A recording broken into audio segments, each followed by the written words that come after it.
Pod Save the World is brought to you by Upside.com. We found the best new way for you to buy business travel. It's called Upside.com. Even if you're not a business traveler, you probably know someone who is, so you should tell them about Upside. Here's why we love it here at Crooked Media. At Upside, you save money on travel, and then you get a free Amazon gift card worth hundreds of dollars every time. That's right. You save money on travel, and you get a big gift card free. Here's how they do it. Upside bundles your flights and your hotel together for one low price. Bundling saves a ton of money, especially on business travel, so they give you an Amazon gift card. Your company saves money, and you still keep all of your miles.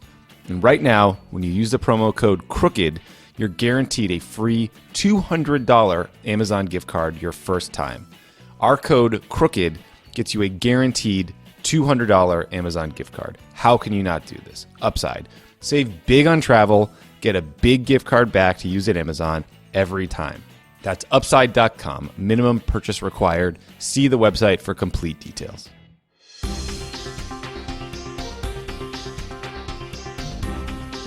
All right, welcome back to Pod Save the World. Today on the line, we have White House Chief of Staff Denis McDonough, former White House Chief of Staff. He was also the Deputy National Security Advisor in the Obama administration. He is the pride of Stillwater, Minnesota, who got prepared for politics by being one of 11 kids. But most importantly, Dennis is Kari's husband and Teddy, Liam, and Addie's dad. Dennis, it is a joy to have you on the show, man. Thank you for doing this today. Happy to do it, Tommy, and you just gave me a big smile on my face talking about Kari and the kids, I'll tell you. Well, I mean, look, man, we all know what your better half is here. So I got to do a trigger warning to Pod Save the World fans, because there's some people I interview who are colleagues, but you were a mentor to me and so many other people who worked with you and for you at the NSC. So if it's not a little over the top, you guys know why. You've been forewarned. But so I wanted to start with the bin Laden operation, because as much as has been written about this, I don't know that America will ever stop being fascinated by the story. It was a cathartic moment for so many people who lived through 9/11. And it was an extraordinary example of a bunch of people in the intelligence community and the military and the White House working together. Party lines didn't matter. Politics didn't matter. It was just, getting an important mission done. And so you were one of the few people at the White House who worked on this operation, who was briefed on it, who was read in and helped develop and advise the president along the way. What was it like for you when you first heard about this intelligence for this first time? What did you guys do after? Did you guys run into John Brennan or Tom Donilon's office and lose your minds? Well, I would have been, when I first learned about it, I would have been sitting with John. And, he's the consummate professional. And I do recall being quite enthusiastic about it, but also being tempered by Brennan and many of our colleagues from the IC who, while they thought they had very good stuff, are not people who are prone to excitement. They're very steady, straightforward, cool customers. So we just kept working it for a while before we rang any bells or anything. Sometimes I've said, Tommy, that I feel a little bit like Forrest Gump on that on that thing. I basically happened to be in the right place at the right time. Guys like John Brennan and then a bunch of people, Bill McCraven, I guess, has been talked about. But a bunch of these people will forever be known only to their colleagues. But these, I just happen to be, right place at the right time to get a chance to work with these guys who are just unbelievably capable. And so it was a big lucky opportunity for me, but it didn't have anything to do with luck, with the hard work that those guys put into it, just painstakingly going through this. The other thing I remember about is John talking about how basically this is something he had been working on really since, early in his career, the mid-'90s. Mm-hmm. So it's a culmination of a lot of hard work for a guy like him and a lot of people throughout the U.S. government who were similarly dedicated. I don't mean to sound overly sappy here, but it is truly an honor to work with those people who are so dedicated, who get no credit. They're like the offensive line of the national security operation. They get beaten down when they miss a block, but no one really gets to sing their praises. Half of them are anonymous or covert, working behind the scenes, but they're extraordinary people. These are some of the most amazing people, too. I mean, the skill that they have, and just take remuneration for a second. The pay that they've given up to have a life and career in government with some of the skills that they bring to the table is really remarkable. So it's I'll join you. If this is being sappy, then I'll join you. Yeah, and work very far away from their families. So when you guys briefed President Obama on this intelligence, I mean, what was his take on the news? Well, he similarly is not one prone to overexcitement.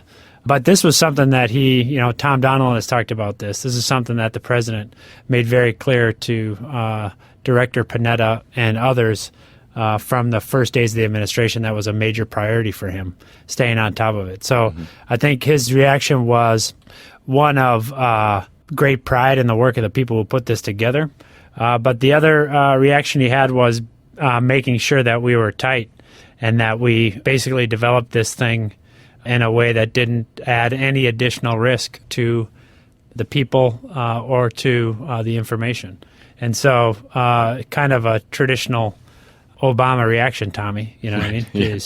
He said, okay, this looks good, so let's get on it and don't screw it up. Yeah, work it. Go get to work. Yep. So along those lines, I remember you guys took incredible pains to prevent anyone else outside a very small circle from learning about this news. I remember they actually turned off. People would be surprised to learn that there are cameras in the White House Situation Room, so you can see when meetings start and end and break up and sort of who's in there. But those were turned off during some of your deliberations. Were you guys meeting on this regularly, or did you have to go to regular business and hurry up and wait and focus on other stuff? Yeah, we were meeting pretty regularly on it, but they did go to great lengths. We did go to great lengths to make sure that we handled it appropriately. I remember the night that it all happened. I called Kari when it was about to get announced on the news, and I said, you should watch the news at 10:30. And she said, well, why? And I said, well, maybe it'd give you a sense of why I've been such a jerk for the last, several months. And then, of course, it was late. It didn't happen at 10:30. It didn't happen until like 11. So she thought I screwed everything up because nothing was on TV. She didn't know what to expect, but all she thought was perhaps I screwed it up. Turned out okay. When did the team start creating options for how to capture or kill bin Laden? Like, how long was that process? Geez, the dates run together, Tommy, but there are kind of parallel efforts to develop the understanding of where we thought he was, and then to develop some options. And so it's hard to remember, frankly, if that's weeks or months or days or what. But I do know that these guys went to work on it, and they came back with a lot of really well-developed options that were, that, as you referred to a minute ago, were by necessity developed in very tight quarters and with very necessarily limited access to these things. So it was a remarkable bit of business, but I think you also remember that our guys have been doing stuff like this now, Tommy, since, 9/11. Right. And these are unbelievably capable, committed, patriotic guys, men and women. And so what they're drawing on was not only this particularly good and important intelligence, but they're drawing on an amount of experience that is just boggles the mind when you think about how much our guys have done and how many bad guys they've taken off the field. Yeah. I don't know if you remember this, but I think a couple days before the operation, Ben was working on some big speech that I don't think ever got delivered. And so he was off and hiding in the EEOB in the executive office building somewhere, not in his regular office. And you kept dropping by the lower press office trying to find him. And I remember saying to you, kind of getting annoyed, I was like, Dennis, if there's something you need to work on with national security comms, like I can help you out if you want to read me in. You're like, I remember you kind of looked at me and laughed, and you're like, I would love to read you in on this, but I got to find Ben first, and then, we'll talk later or something like that. I don't remember that. I do remember being quite even more my anxious and shall we say, nervous self on those days. Yeah. So did you go to the White House Correspondents' Dinner that night before the operation? And then did you have to go in? Did you sleep, or did you just go in the next day and sort of watch this all unfold? I didn't go to the Correspondents' Dinner. I went to Mike Leiter's wedding. Oh, that's right. And it was terrific. And, Kari tells funny stories about that. But first of all, I was drinking club soda like you read about it. And she's like, what is happening here? I said, I just really like club soda. Yeah, me too. So anyway, and then if memory serves, Tommy, I don't think I went until the next day. Got it. But it was a beautiful night the night before for Mike's wedding. And talk about a good man and somebody who did a lot in the name of the CT fight. And in the name of one of the other things that you and I will talk about, which is CVE over the years. I mean, this is just a terrific guy. Yeah. Same thing. I wouldn't know if he's Republican or Democrat. I never asked him, and I don't really care. Yeah. And but he just a remarkable guy. Yeah. He's head of the NCTC, former, was he a Navy fighter pilot? I think he was in the Navy. I don't know if he's a fighter pilot. Got it. And then he was a U.S. attorney. And then President Bush appointed him as the director of the NCTC, the National Counterterrorism Center, after John Brennan, which when it was initially stood up, it was called the TTIC, the Terrorist Threat Information Center. So this guy's given a lot to the country. Yeah. And then a great example of an individual who served under Republican and Democratic administrations. And again, like you said, no idea what his politics are, but I'm glad his wedding was fun. So the bin Laden operation was a huge blow to al-Qaeda and set them back, and we got incredible intelligence. But I think attention in government and I think in the public consciousness quickly shifted to ISIS. And President Obama and the national security team were ramping up efforts to go after ISIS in Syria and Iraq long before the election, and ended up sort of handing that effort off to the Trump administration. So I'm wondering, from where you sit now, do you have a sense of how that effort is going, or an assessment of progress that's being made or not made? Yeah, it's a fair question, Tommy. I want to go back on one story real quick about Leiter, which I think just speaks to the importance of transitions and the difficulty of transitions. Mm-hmm. And I remember that Josh Bolton said to Rahm Emanuel and to John Podesta, Rahm being the incoming chief and John being the head of the transition in 2008, he said, look, if you keep one person in the government, you should keep Mike Leiter. Wow. And, that wasn't lost on Rahm and John. And you think about, what, like you just said, the public consciousness was much more focused on al-Qaeda in those days. And we were very focused on that as we went through that transition period. And so it turned out to be a very good piece of advice from Josh, the first of many, by the way. But I think it does speak to this question that you talk about, both the professionalism of the people who operate in this space, but also then making sure that you don't leave a seam in that transition period. Yeah. On the counter ISIL fight, there was a good bit of reporting this week because of the trip that Jared Kushner took. I thought the reporting was useful because it gave us everybody a look into it again after, it's obviously throughout the papers every day, but it doesn't push to the front page as much as it used to. And so obviously the progress in Mosul looks very solid, continuing to make good progress if I understand the paper, the press reporting on this, pretty good progress in the effort on Raqqa in eastern Syria.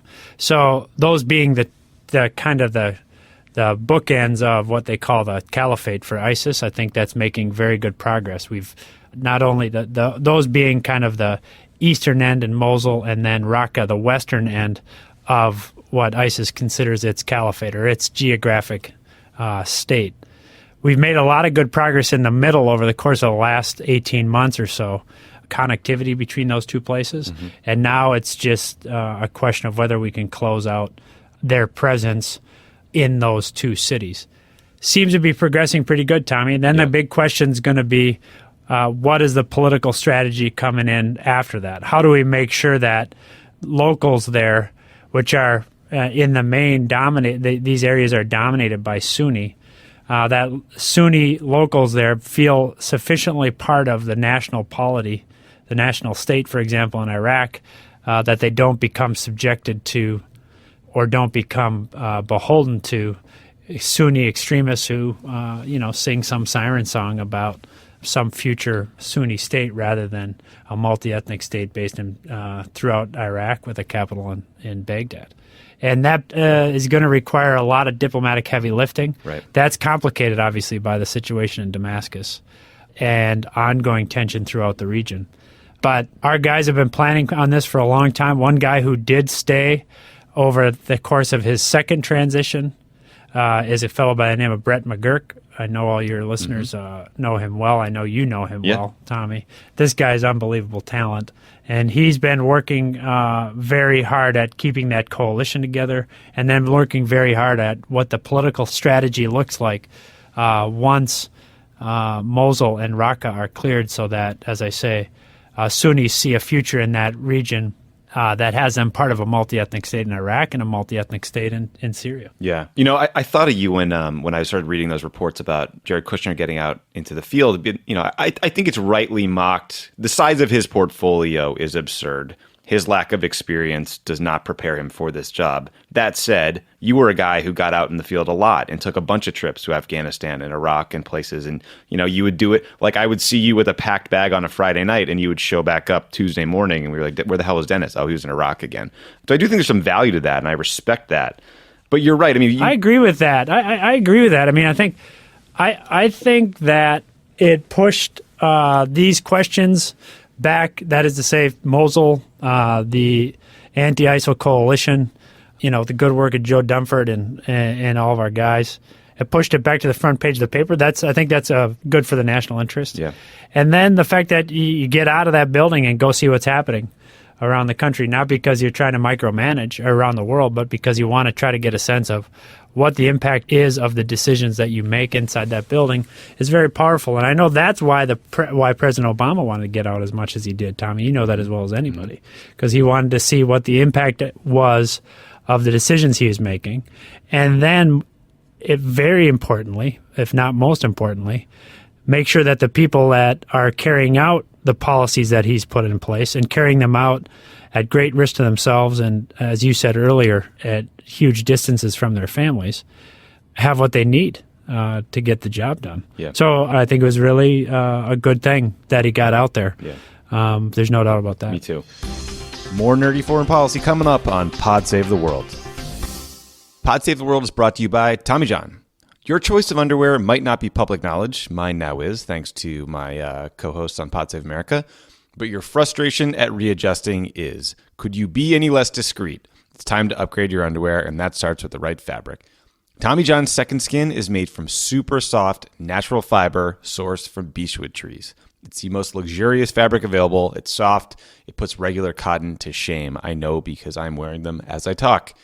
Like all Tommy John underwear, the Second Skin collection features a breathable contour pouch to keep you secure up front. I hate this part of the ad. The quick draw fly for smooth deployment and designs that make it impossible to suffer a wedgie. Do not believe that, never will. But do not take my word for it. Tommy John has over 5,000 five-star customer reviews. They've sold over 2 million pairs of underwear, and they're all backed by the best pair you'll ever wear or it's free guarantee. Hurry to TommyJohn.com/world to check out Tommy John's complete line of Second Skin products, from underwear to t-shirts and more. Plus, save 20% on your first order. That's TommyJohn.com/world for 20% off. TommyJohn.com/world. You're geeking out with me on Pod Save the World. More on the way. Buying tickets to sports and concerts can be complicated, but there is a simpler, better way to do it with SeatGeek. SeatGeek is the smartest, easiest way to get tickets to live events. With SeatGeek's seamless mobile experience, you can buy and sell tickets in just 2 taps. SeatGeek helps you find the best seats at the best prices, fully guaranteed. There's nothing quite like seeing your favorite team or musician in person, and SeatGeek will get you closer to the action for great value. We all have the SeatGeek app on our phones. It is by far the easiest way to shop for tickets. You can be anywhere, 2 taps, you can find seats. Give it a shot. You will not regret it. And the best part is my listeners get $20 off their first SeatGeek purchase. Just download the SeatGeek app and enter the promo code WORLD today. That's a promo code WORLD for $20 off your first SeatGeek purchase. Check it out. So you mentioned this earlier with respect to Mike Leiter, but you spent a lot of time at the White House, starting early on in the administration, working on efforts to combat violent extremism back in the U.S. I remember you would do a lot of trips locally. You would go to Minnesota and meet with local officials and community and religious leaders. I'm wondering what takeaways you had from that work. What strategies work? What worries you about this growing trend of people who are being radicalized online and at home without ever going to Syria, just because of ISIS's propaganda? You know, and without sort of the traditional hallmarks of someone who might be easily identified as radicalized. Yeah, I mean, I think this is a big challenge for us, and the fact is that the ability to move the propaganda and the information and this remarkable bits of information and video footage and everything that, extremists are using to prey on people who will be susceptible to this is not the next big challenge. It's the big challenge for us because, the same technology that allows you and me to talk just like this all the way across this country allows the bad guys to get right into, smartphones and the laptops of susceptible people here. Yeah. So look, I think what we think works is what's worked in this country forever, which is when you come here, you become Americans. Yeah. This is true for me as the grandson of 4 immigrants as it is for anybody else. And one of the things we know that doesn't work is if we somehow try to break that tradition. Because when you break that tradition, you end up with individuals isolated, feeling cut out, and then being susceptible to these bad guys. That's one. Two is we should be doing a better job, frankly, than we're doing of keeping access to guns out of the hands of people who are demonstrating tendency to become extremists. Yeah. This is, the Democrats used to say up on Capitol Hill, no fly, no buy. If you're on the no-fly list, you shouldn't be able to buy a gun. It strikes me as highly commonsensical. Yeah, me too. But perhaps overly so. And then just making sure that people know, families, community leaders, know what to look for. I'm really proud of the work in Minneapolis for, a variety of reasons. One of the biggest populations of Somali refugees is in Minneapolis. Mm-hmm. But there's also a big Somali community in San Diego and a big Somali community in Columbus. So one of the things that Mike Leiter and I did is we got together with the mayors of those 3 towns in 2010 and talked through with them what kinds of things they were experiencing as they tried to make sure that Somali immigrants were being incorporated into communities, into their communities, into their schools, and so forth. It's that kind of real life experience that a mayor on the ground or the sheriff in a particular county or police chief in a particular city brings to bear that can really help federal policymakers because we're several layers removed from the kinds of interactions that are going to be able to identify people who may be at risk of being radicalized. Yep. And what we ought to be doing is making sure that we're learning lessons from those local experts and then supporting them to make sure that they're not confronted with this again. Yeah, I mean, that's why I want people to understand when national security experts like you or Mike Leiter or others, when they're express concern about the Muslim ban Trump put in place, it's in part because you're trying to engage with these communities and work with them and make people feel assimilated and welcomed so that we can, prevent extremism or find it and deal with it before, it manifests itself in some sort of act that leads to loss of life. I mean, there's a very common sense piece of thinking behind this process. Totally. It's very common sense, Tommy, but also we have about 229 years of experience on. No, that's not right. More than 229 years of experience. Right. Doing it because this is what happens in America, right? This is the melting pot. And it allows, as I said, people like you and me who come here by virtue of grandparents who emigrated to this country too, to get a shot. Yeah. And it's the secret recipe of America's success: the hunger and the opportunity and the clear rules of the game and rule of law. It's unique like no other place in the world at any other time. Yeah. You mentioned earlier the very complicated sectarian political challenges we face in Iraq with sort of balancing power between Sunnis and Shiites and others and sort of creating a representative government. I actually reached out to you for this interview after reading a story about a coalition strike in Mosul, Iraq that killed an estimated 200 civilians. And you and I don't have all the details of what happened there, but it raised the issue of civilian casualties and the kinds of safeguards Obama put in place to prevent those civilian casualties and why. And there are these critics out there who say Obama unduly constrained our military and our intelligence community and hurt the effort to defeat ISIS because we couldn't take the gloves off and punch harder. But I'm also hearing you talk about the need to win hearts and minds and solve this political situation. So I wonder if you could talk a little bit about that and how you guys viewed that issue when you were making these decisions in government. Yeah, it's really remarkable. But to be honest, Tommy, the best experience and advice we ever got was from our military leaders and the rules of engagement that they insisted on in their own operations. You'll recall that early in his tenure in Afghanistan.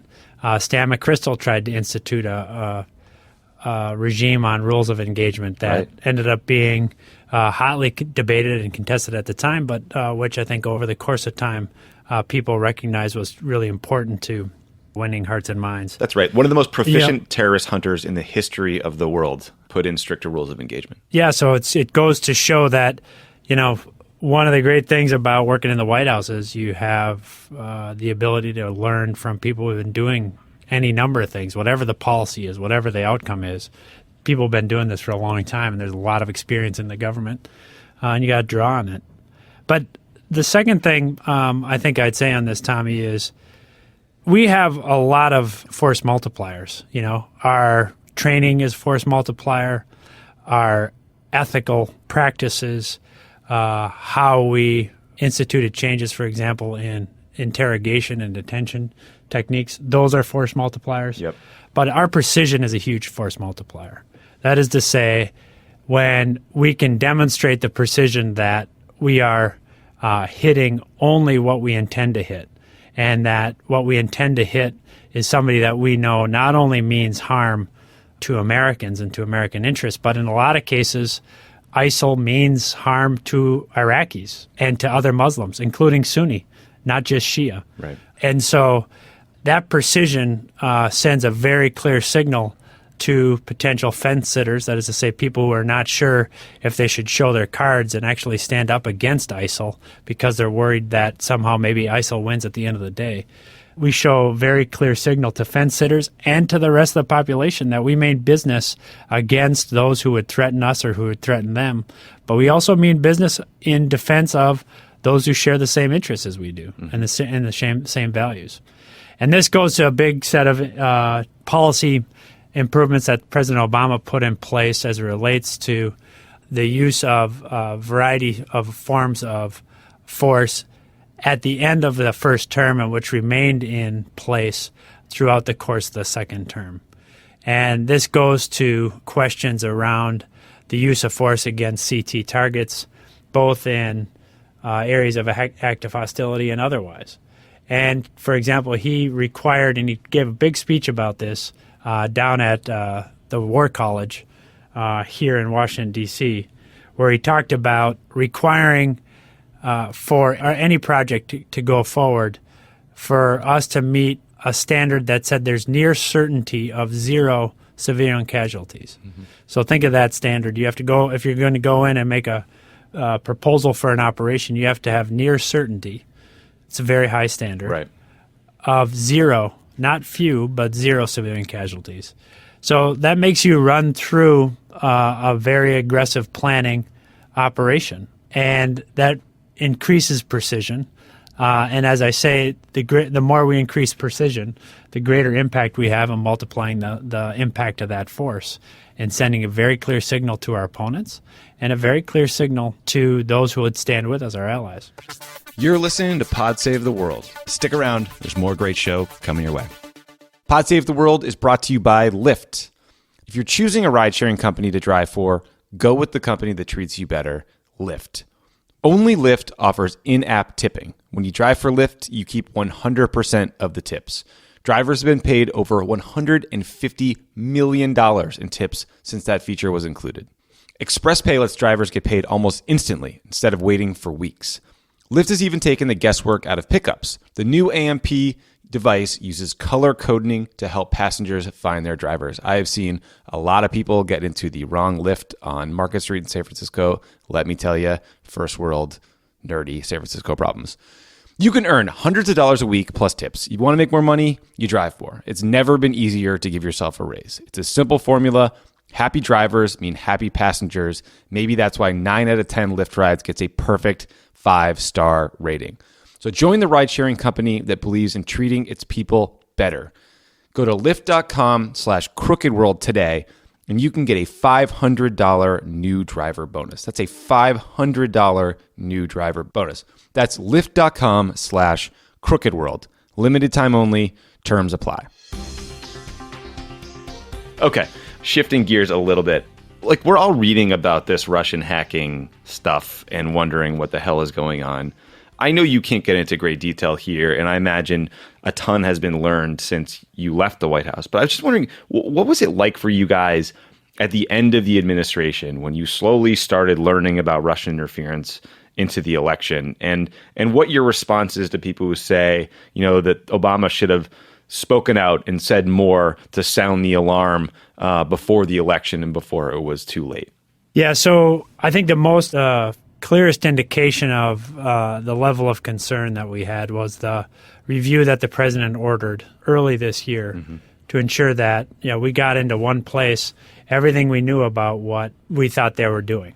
So that obviously was completed in the middle of January, and we thought it was, or I guess the IC thought it was so important that they even produced an unclassified version of that report and made that available to the public, right, to ensure that American people, by the way, whose institutions are at risk because of this activity, understand the nature of the threat. So I think that's the kind of the culmination of our concern is when the president asked for that document to say, let's make sure that the next team, and here's why he asked for it. He said, let's make sure the next team here in this building, in the White House, in the executive agencies, but also up on Capitol Hill, has our best understanding so that they can take the next step now, which says, okay, here's what happened. Here's what we know about it. We know also that it's going to continue. So what are the steps that we have to take to put in place defenses so that we're not going to experience this again? Yeah. And so, there's a lot of kind of back and forth now on, who's responsible for what and when, and I'll get to your question on that in a second, Tommy. But we've never really spent a lot of time on those kinds of questions, right? My guess is all that stuff gets sorted out by the historians over the course of, years and decades. Yeah. Our job is to make sure that we arm the next set of policymakers with the best possible information so that they can make decisions about how to protect this country and its institutions, because that's the name of the game. And I hope that, the contretemps here in Washington can get beyond this kind of finger pointing and get back to what we do know, which is that the Russians tried to interfere in our election. And there's things we can learn about how they did that and why they did that to ensure that we're better protected next time around. Well, yeah, it's just interesting because I remember talking to Jake Sullivan about this, who, was a colleague and friend of ours who worked in the Clinton White House and worked as Joe Biden's national security advisor, and then went over to the Clinton Minnesotan. A great Minnesotan. And he Twins said, are 2-0, by the way. And he said he felt like he was wearing a tinfoil hat for months. And I can't imagine being you guys and this information slowly coming in and being like, what the fuck? I mean, how is this bad spy movie becoming real? But every day it's like we learn another piece of the puzzle here. Yeah, it is. Look, I think it's important to just make sure that we're focused on the facts as we have them, and try to avoid turning this into some kind of political football, which is standard out here, sadly. Right. And get back to some muscle memory that says, okay, we can learn lessons from this. We can apply those lessons to ensure that it doesn't happen again. That's what's in the national interest. By the way, that's what taxpayers pay us to do. So let's get to work on it. And then the question, Tommy, really about, why didn't we, to some who have criticized us for not doing more earlier. I think it's really important to focus on that October 7th statement from Jim Clapper and Jay Johnson, the Director of National Intelligence and the Secretary of the Department of Homeland Security, which is a pretty strong statement from them at the time. Yeah, it was. And the other thing that we thought was important is that we really wanted to make sure that there was bipartisan understanding of the nature of the threats. And so we went out of our way to be bipartisan and making sure people understood exactly what was happening. And my guess is those things will be debated for some time. And you can imagine that, we've all, I know I have sat and thought and debated in my own mind whether there's something different I could have done or said. But I think we worked this really hard, and I think we thought about it really hard. And in retrospect, I can't think of anything else to do that we didn't do. Yeah, I mean, not only was it a strong statement in its own right, but I know all too well how hard it is to get an unclassified statement vetted by every component of the intelligence community and then released to the public. That is not an easy process. And the fact that you guys were able to do that to begin with, I think, says a lot about the underlying intelligence and the work that went into it. The last thing I wanted to ask you about, which is probably the toughest, which is, The humanitarian situation in Syria remains incredibly dire.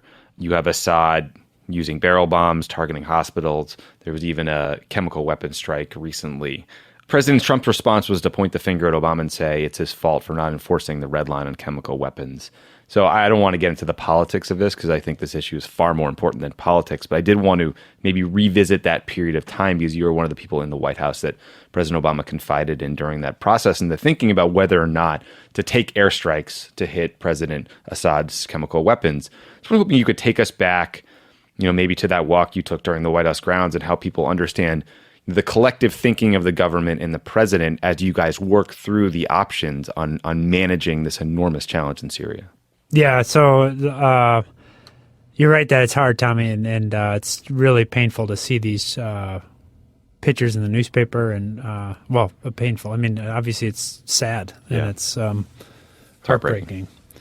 And, so I haven't really talked about the walk and Sure. What I've said is the president gets first shot at that. And if he decides not to tell it, then my guess is I won't either. Yeah. Or maybe I will. I don't know. But look, what I've said on this, Tommy, is the question for us was always force/credible threat of force to what end? Mm-hmm. What's the policy outcome of that particular policy? Right. And in that regard, I think events of this week and the depravity of the Assad regime in using these weapons against kids, men and women, innocent people, the wisdom of the steps the president took becomes clear. Because recall what the question was at the time was, how do we get Assad to stop using chemical weapons? Mm-hmm. Which until then, he had not acknowledged that he had, did not declare that he had, and we assessed that he had a lot of it. Yeah. And so because of the credible threat of the use of force, Assad not only acknowledged and declared what he had, but then he gave up vast sums of it, right? Mm-hmm. Appears, and I guess we believe for some time that he didn't necessarily give it all up.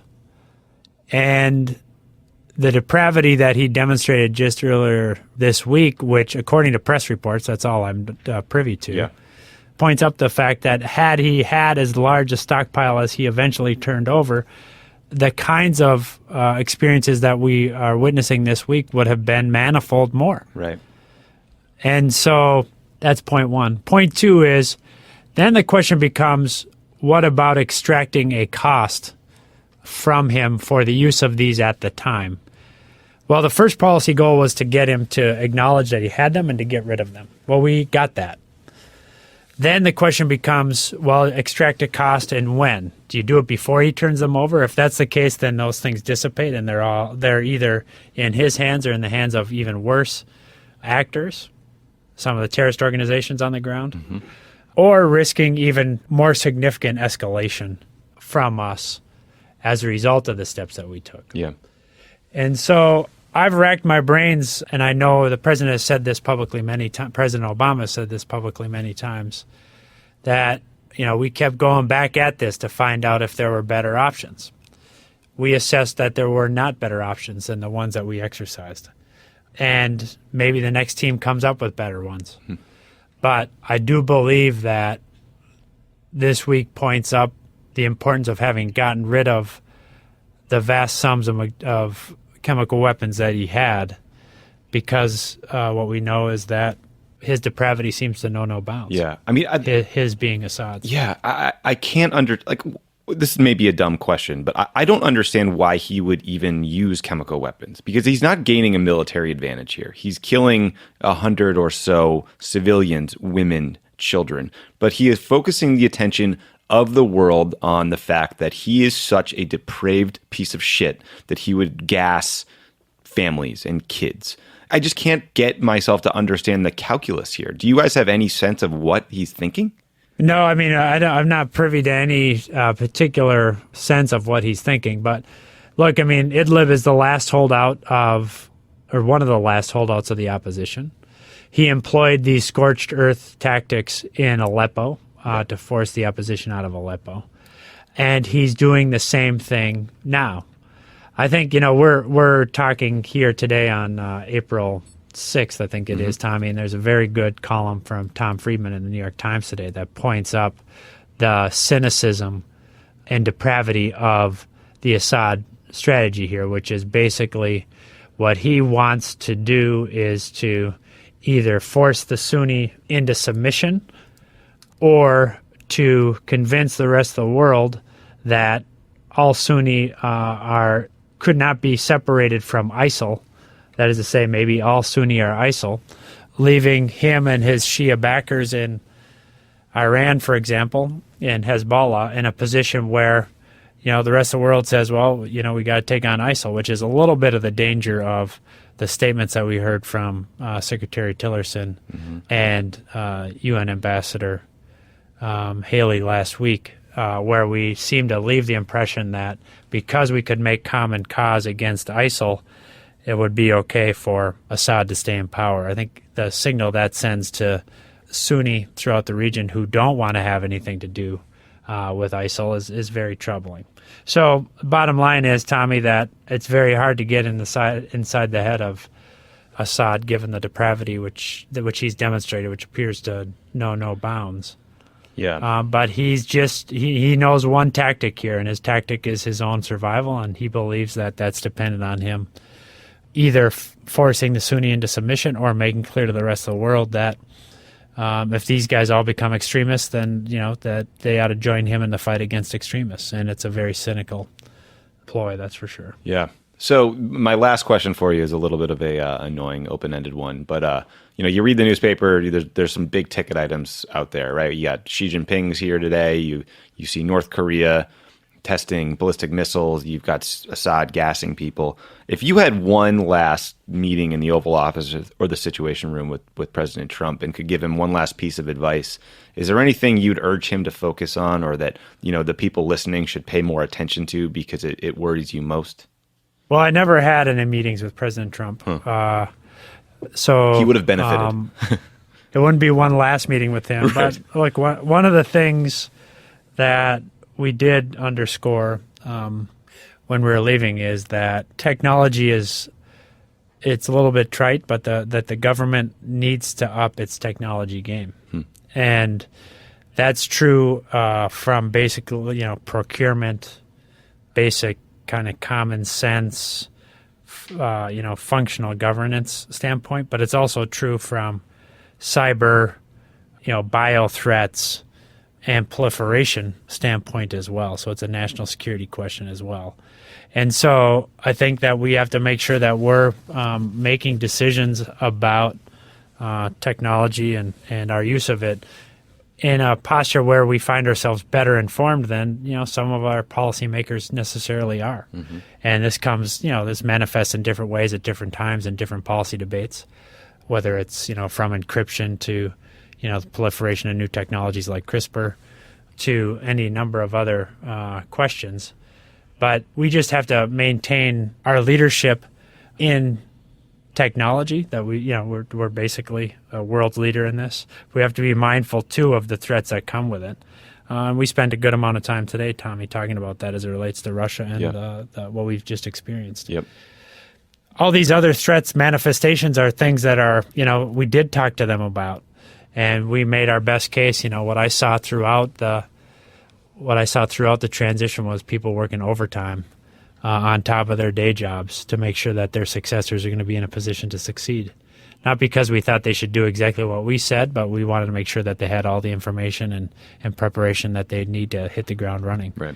And so all these other things we did talk about: North Korea, China, Syria, Iraq, Sudan, and we got to just make sure we stay on top of them. Yeah. That is incredibly good, thoughtful, nonpartisan advice for anybody working in government. Dennis, thank you for your time. Also, thank you, Kari, Teddy, Liam, Maddie, for Dennis's time. Thank you for everything you did for President Obama and for me personally as a guy. I got to work with you along the way, from when you were shoveling driveways in eastern Iowa to the White House Chief of Staff during the caucuses, I should say. That wasn't just your job. You weren't just shoveling driveways for fun. It was for the Iowa caucuses. But thanks, buddy. It was great to talk to you. And the person whose driveway I shoveled still caucused for Secretary Clinton and not for President Obama. So well, I'm still a little grousey about that. Yeah, all's well that ends well. That's right. All right, buddy. Thanks, Tommy. Have a great day.